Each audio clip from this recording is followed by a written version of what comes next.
L'ex-femme d'Yves Boisset et sa fille Marine unis dans la peine pour le dernier adieu à Paris au réalisateur engagé. Le célèbre cinéaste français Yves Boisset s'est éteint à l'âge de 86 ans le lundi 31 mars 2025 à l'hôpital de Levallois-Perret, dans les Hauts-de-Seine, où il était soigné depuis plusieurs jours. Les obsèques du réalisateur ont finalement eu lieu le vendredi 11 avril 2025 en présence de ses proches et de plusieurs célébrités.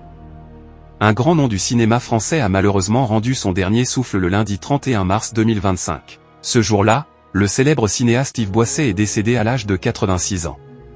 Le réalisateur s'est éteint au sein de l'hôpital de Levallois-Perret, situé dans le département des Hauts-de-Seine, où il était soigné depuis plusieurs jours.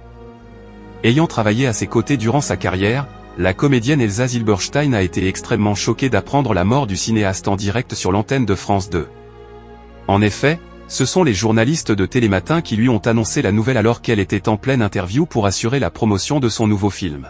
C'était un monsieur assez incroyable. J'étais honoré de travailler avec lui, avait ainsi déclaré Elsa Zilberstein. Les obsèques d'Yves Boisset ont finalement été organisées le vendredi 11 avril 2025 au sein de l'église Saint-Roch à Paris. Pour l'occasion, de nombreuses personnalités avaient fait le déplacement pour lui rendre un ultime hommage.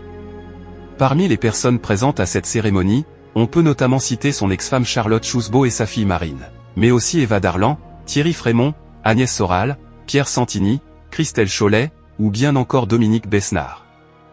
Yves Boisset, Gérard Lanvin s'est remémoré leur rencontre par l'intermédiaire de Patrick Dewaere.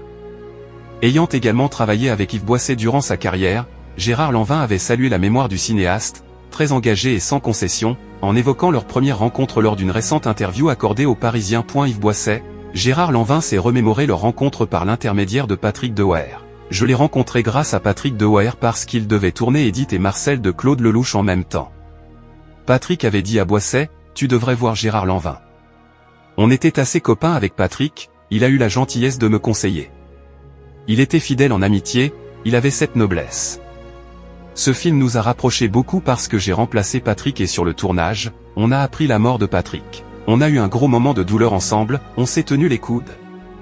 On tournait à Belgrade, en Yougoslavie, dans ces circonstances de tristesse et dans des conditions difficiles, c'est ainsi remémoré Gérard Lanvin.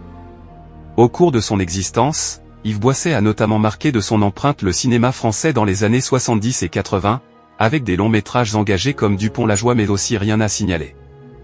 Si vous avez aimé ce contenu, n'oubliez pas de vous abonner à la chaîne et d'activer la cloche pour ne rien rater des prochaines actualités.